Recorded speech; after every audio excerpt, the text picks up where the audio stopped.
जब महाभारत का युद्ध चल रहा था, दिन प्रतिदिन हजारों की संख्या में सैनिक मारे जा रहे थे।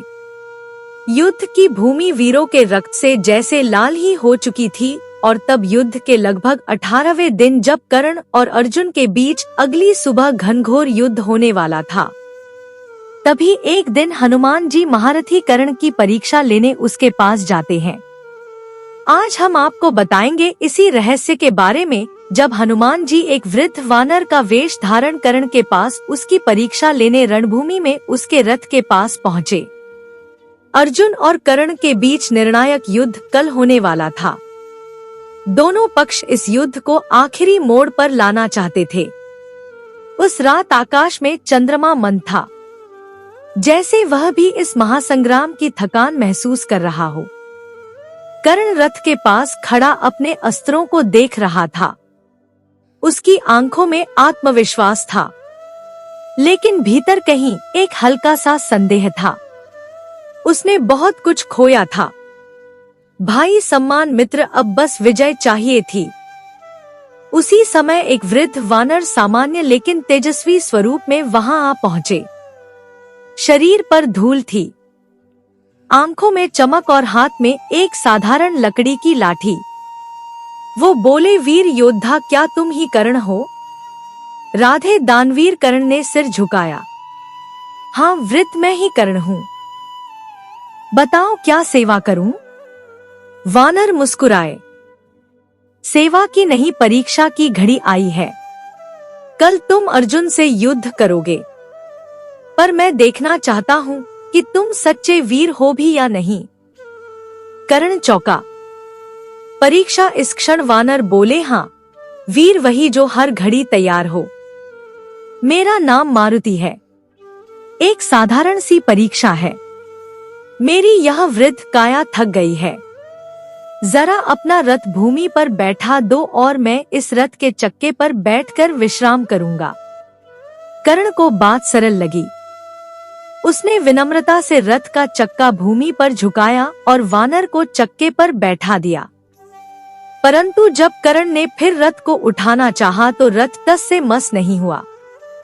जितना बल लगाता उतना भारी लगता। उसने पूरी शक्ति लगा दी, पर व्यर्थ पसीने से लथपथ थका हुआ। उसने देखा वो वृद्ध अब मुस्कुरा रहे थे और फिर उनका स्वरूप बदलने लगा। उनकी काया विशाल होने लगी। मुट्ठियां, वज्र जैसी पूंछ आकाश तक उठी और आंखों से तेज निकलने लगा। सामने खड़े थे महाबली हनुमान। कर्ण ने विस्मित होकर हाथ जोड़े। प्रभु, यह क्या लीला थी? हनुमान बोले, कर्ण, मैं तेरा मनोबल देखने आया था। यह युद्ध केवल अस्त्रों से नहीं, आत्मबल से भी जीता जाएगा। आज तू हार गया क्योंकि तेरे भीतर संदेह है। अपने अस्त्रों पर, अपने भाग्य पर, अपने धर्म पर। कर्ण ने सिर झुकाया। लेकिन मैं तो सदा धर्म के लिए लड़ा। फिर भी मेरी निष्ठा पर प्रश्न क्यों? हनुमान का स्वर गंभीर हुआ। तू वीर है, इसमें संदेह नहीं, पर जब तू अधर्म के साथ खड़ा होता है तब तेरा बल भी तुझसे विमुख हो जाता है। अर्जुन के रथ पर मैं स्वयं ध्वज के रूप में हूँ, पर आज मैं यहाँ तेरे समक्ष आया हूँ क्योंकि तू भी योग्य है।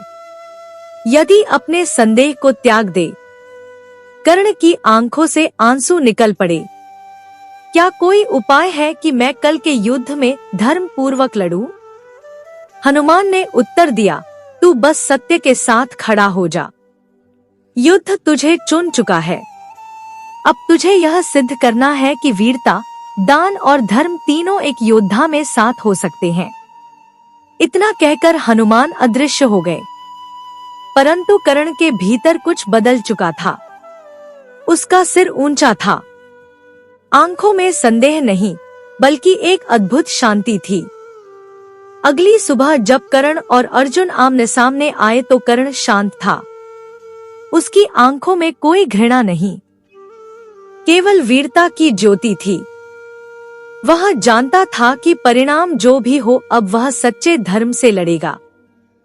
और जब उसका रथ फिर भूमि में धंसा और उसने शस्त्र उठाने से पहले सूर्य को देखा तो मानो हनुमान की वाणी फिर गूंज उठी, वीर वही जो धर्म से डिगे नहीं, मृत्यु आए या विजय संकल्प अटल हो। यह कहानी हमें सिखाती है कि बाहरी बल जितना भी हो, आत्मबल और धर्म के बिना वह अधूरा है। हनुमान जी जैसे देव भी केवल उसी की सहायता करते हैं जो भीतर से सच्चा हो।